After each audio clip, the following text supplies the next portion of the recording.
Hello student. इसके पहले वाले वीडियो में हमने आपको प्रतिबिंबों के बनने में के बारे में बताया था कि जब वस्तु अनंत पर हो या अनंत और वक्रता केंद्र के बीच में हो या वक्रता केंद्र के वक्रता केंद्र पर ही स्थित हो। आज हम आपको बताएंगे जब वस्तु फोकस तथा वक्रता केंद्र के बीच में हो तो इसका प्रतिबिंब कहाँ पर बनेगा, कैसा बनेगा, इसके बारे में हम आपको बताएंगे। तो देखिएगा, सबसे पहले तो चित्र आप बनाएंगे तभी जान पाएंगे। ये आपका अवतल दर्पण है, M1 M2 मुख्य अक्ष है। वस्तु देखिएगा वक्रता केंद्र और फोकस के बीच में O डैश ये वस्तु है। तो हमने बताया था, देखिएगा वस्तु यहाँ पर है तो पहली किरण हमने मुख्य अक्ष के समांतर डाला जो परावर्तन के पश्चात फोकस से होकर निकल। दूसरी किरण हमने क्या किया, फोकस से डाला तो परावर्तन के पश्चात मुख्य अक्ष के समांतर गुजरी। तीन रूल्स बताए गए थे, तीनों मालूम होना चाहिए। अब देखिएगा मुख्य अक्ष के समांतर चलने वाली किरण फोकस से होकर जा रही है और फोकस से होकर चलने वाली किरण जो है मुख्य अक्ष के समांतर। लेकिन ये दोनों किरणें ये यहाँ पर एक दूसरे को काट रही है तो यही इसका प्रतिबिंब बनेगा, यानी I डैश। ये आपका जब वस्तु वक्रता केंद्र और फोकस के बीच में होगा तो इसका प्रतिबिंब कहाँ पर बनेगा, ये आप देख लीजिएगा कि वक्रता केंद्र और अनंत के बीच में। तो इस चीज़ को भी आपको ध्यान रखना है, चित्र भी बनाना है। यहाँ पर क्या हम लिखेंगे, जैसे आपसे पूछा जा रहा है कि जब वस्तु फोकस तथा वक्रता केंद्र के बीच में हो तो प्रतिबिंब का कैसा बनेगा, कहाँ बनेगा। तो देखिएगा जब वस्तु फोकस तथा वक्रता केंद्र के बीच में हो तो उस वस्तु का प्रतिबिंब दर्पण के आगे उल्टा, वास्तविक और वस्तु से बड़ा है। और क्या है, वास्तविक भी आपको बताया गया है।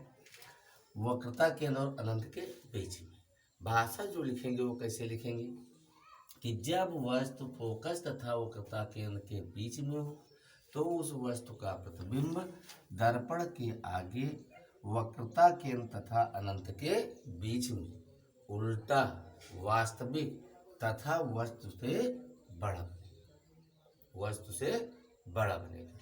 याद रखना है कि जब वस्तु फोकस तथा वक्रता केंद्र के बीच में हो तो उस वस्तु का प्रतिबिंब दर्पण के आगे वक्रता केंद्र तथा अनंत के बीच में उल्टा, वास्तविक और वस्तु से बड़ा बनेगा। ये आपको लिखना होगा। इसमें हमने पहले ही बताया था कि आपको रटने की आवश्यकता नहीं, केवल आप यहाँ पर समझते जाइएगा, सारी चीज़ें आप लिख लेंगे। अब देखिएगा इसके बाद आपका दूसरा आता है कि जब वस्तु फोकस पर हो, जब वस्तु कहाँ हो, फोकस पर हो तो इसका प्रतिबिंब कहाँ बनेगा। इसके लिए ये चित्र आपका है, M1 M2 इसका दर्पण है। देखिएगा अवतल दर्पण है, मुख्य अक्ष है, ये वक्रता केंद्र है, ये आपका फोकस है।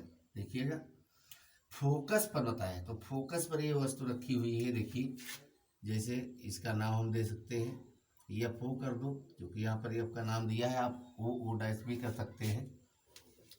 अब देखिएगा पहली किरण हमने मुख्य अक्ष के समांतर डाली जो परावर्तन के पश्चात फोकस से होकर निकल गई। दूसरी किरण हमने क्या किया, देखिएगा वक्रता केंद्र से ही ली गई है तो वक्रता केंद्र से जाने वाली आपतित किरण जो होती है वो परावर्तन के पश्चात अपने मार्ग पर ही वापस लौट जाती है। तो ये किरण देखिएगा पीछे की ओर जा रही है। बहुत दूर तक बढ़ाएंगे तो ये पास में आएंगी, कहीं ना कहीं पर ये काटेंगी, लेकिन ये हमें नहीं पता है कहाँ पर काटते हैं, लेकिन ये हम जानते हैं कि अनंत पर ही काटेगी। तो यहाँ पर देखिएगा प्रतिबिंब इसीलिए बना करके दर्शाया नहीं गया है क्योंकि वो अनंत पर बनेगा। तो यहाँ पर आप लिखेंगे कि जब वस्तु फोकस पर हो, जब वस्तु फोकस पर हो तो उस वस्तु का प्रतिबिंब दर्पण के आगे अनंत पर उल्टा, वास्तविक और वस्तु से बहुत बड़ा बनेगा। ये इसकी भाषा लिखना होगा इसमें कि जब वस्तु फोकस पर हो तो उस वस्तु का प्रतिबिंब दर्पण के आगे अनंत पर उल्टा, वास्तविक और वस्तु से बहुत बड़ा बनेगा। इस चीज़ को भी आपको ध्यान रखना है केवल चित्र को समझते जाइएगा और यहाँ पर जो भी लिखना है अपनी लैंग्वेज में आप लिखते जाइए। और अवतल दर्पण द्वारा बनने वाले प्रतिबिंब में लास्ट प्रतिबिंब कहाँ पर रखा गया है, जो कहाँ पर बनेगा, जब वस्तु फोकस तथा ध्रुव के बीच में, जब वस्तु फोकस तथा ध्रुव के बीच में हो। तो देखिएगा ये M1 M2 आपका दर्पण है, मुख्य अक्ष है, ये वक्रता केंद्र है, ये फोकस है, ये ध्रुव है आपका। इसके बीच में ये वस्तु रखी हुई देखिएगा O डैश। पहली किरण हमने डाला, ये देखिएगा ये परावर्तन के पश्चात फोकस से होकर निकल गई। दूसरी किरण हमने डाला, वक्रता केंद्र से देखो तो परावर्तन के पश्चात अपने मार्ग पर वापस चली गई। लेकिन यदि इसको हम बढ़ाते हैं तो देखिएगा ये दूरी क्या होती जाती है, बढ़ती जाती है, यानी ये दूर दूर हटती जाती है। तो इसका मतलब इसका प्रतिबिंब दर्पण के आगे तो बनना संभव नहीं है। तो इसका दर्पण के आगे प्रतिबिंब नहीं बनेगा तो बनेगा कहाँ। तो यहाँ से देखो हमने इस पहली किरण जो डाली थी यहाँ पर मूविंग है, इसको डैश डैश करके हम पीछे करेंगे।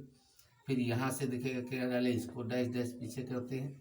तो इस जगह पे ये काटते ही देखिएगा, इस बिंदु पर जब काट रही है तो यही आपकी प्रतिबिंब बन जाएगा I डैश।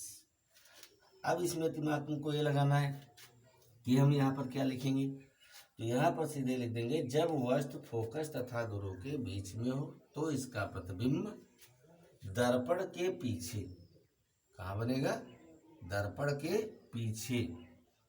और क्या लिखेंगे, दर्पण के पीछे तो है, सीधा है, वस्तु से बड़ा है, लेकिन आभासी है। तो भाषा क्या बनेगा कि जब वस्तु फोकस तथा ध्रुव के बीच में स्थित हो तो उस वस्तु का प्रतिबिंब दर्पण के पीछे, आभासी, सीधा और वस्तु से बहुत बड़ा बनेगा। ये आपको लिखना है कि जब वस्तु फोकस तथा ध्रुव के बीच में हो तो उस वस्तु का प्रतिबिंब दर्पण के पीछे, आभासी, सीधा तथा वस्तु से बड़ा बनेगा। तो यहाँ पर आपको केवल जो अवतल दर्पण द्वारा प्रतिबिंबों के बनने के बारे में हमने आपको बताया, 6 पॉइंट आपके थे, 6 हमने बताए हैं।